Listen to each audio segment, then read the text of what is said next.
रहस्यमय है कि आज तक कोई ये नहीं समझ पाया कि इस गांव के सभी लोग अचानक रातों रात कहाँ गायब हो गए और लोग आखिर गए तो गए कहाँ। कहते हैं वो गांव एक रात में उजड़ गया। रात के चूल्हों पर पकता खाना सुबह जला हुआ मिला, लेकिन कोई इंसान नहीं, ना कपड़े, ना बर्तन, ना जानवर, सिर्फ रोती हुई वीरान पड़ी गांव। और ये कोई 10-20 लोगों का गांव नहीं था, पूरा का पूरा 84 गांव एक साथ रातों रात गायब हो गया। अब सोचो, राजस्थान जैसी जगह में अगर इतने सारे लोग एक साथ कहीं जाते तो रेत पर पैरों के निशान तो दिखते, कोई सामान साथ ले जाते, कोई तैयारी करते, लेकिन यहाँ तो उल्टा हुआ। जो खाना चढ़ाया था वो वहीं चूल्हों पर जल गया।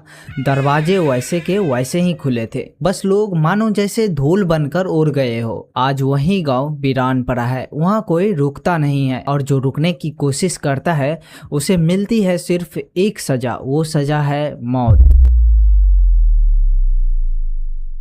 ये कहानी है कुलधरा गांव की। आज से करीब 300 साल पहले की बात है। राजस्थान का एक किला जैसलमेर से 17-18 किलोमीटर दूर ये गांव पड़ता है। यह जो गांव था, इनको पालीबाल ब्राह्मणों ने बसाया था, और इन्हीं पालीबाल ब्राह्मणों ने कुलधरा के चारों ओर 84 गांव बसाए।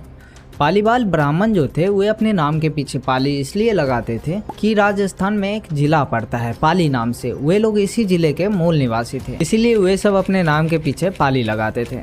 अब आप ये सोच रहे होंगे कि पालीबाल ब्राह्मण पाली जिले के मूल निवासी थे तो यहाँ जैसलमेर रियासत में क्यों चले आए। तो देखिए, पहले क्या होता था, जहाँ जहाँ पानी का अभाव या किसी ऐसी चीज की कमी होती थी जिससे जीवन यापन करना कठिन होता था, तो लोग उस जगह को छोड़कर पानी वाले क्षेत्र में अपना बोरिया बिस्तर बांध के चले आते थे। और सेम यही चीज इन लोगों ने किया। कुलधरा के पास पहले काकनी नदी की एक धारा बहती थी, और इसी काकनी नदी की धारा की वजह से पालीबाल ब्राह्मणों ने इस गांव का नाम कुलधारा या कुलधरा रखा। और इन 84 गांवों में सबसे समृद्ध और सबसे प्रसिद्ध गांव कुलधरा ही था। ये गांव इसलिए इतना समृद्ध और प्रसिद्ध था कि इनकी कृषि काकनी नदी की वजह से काफी ज्यादा बढ़ने लगी थी।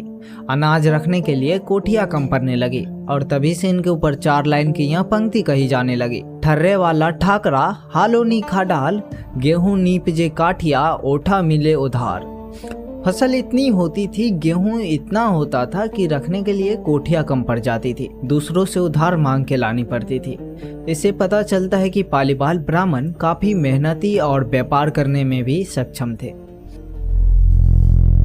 अब हम ये जानते हैं, ये जो हंसता खेलता कुलधरा गांव है, ये कैसे अचानक से वीरान हो गया, कैसे यहाँ के सभी लोग अचानक रातों रात गायब हो गए, और क्या सही में ऐसी कोई घटना घटी थी जिसकी वजह से ये गांव वीरान हो गया। पहले क्या होता था, कर वसूला जाता था गांव गांव जाकर, मतलब राजा के जो मंत्री लोग थे वे अपने राज्यों या अपने क्षेत्रों में मंत्रियों के द्वारा कर वसूलवाते थे, सैनिकों के द्वारा करवाते थे। तो हुआ ये कि जैसलमेर के जो राजा थे उनके राज्य में भी कर वसूला जाता था। अब राजा तो कर वसूलने नहीं जाया करते, इसके लिए उनके पास मंत्रियां हुआ करते थे जो अपने क्षेत्र में लगान या कर, दोनों एक ही चीज है, वसूलने जाते थे। इन्हीं मंत्रियों में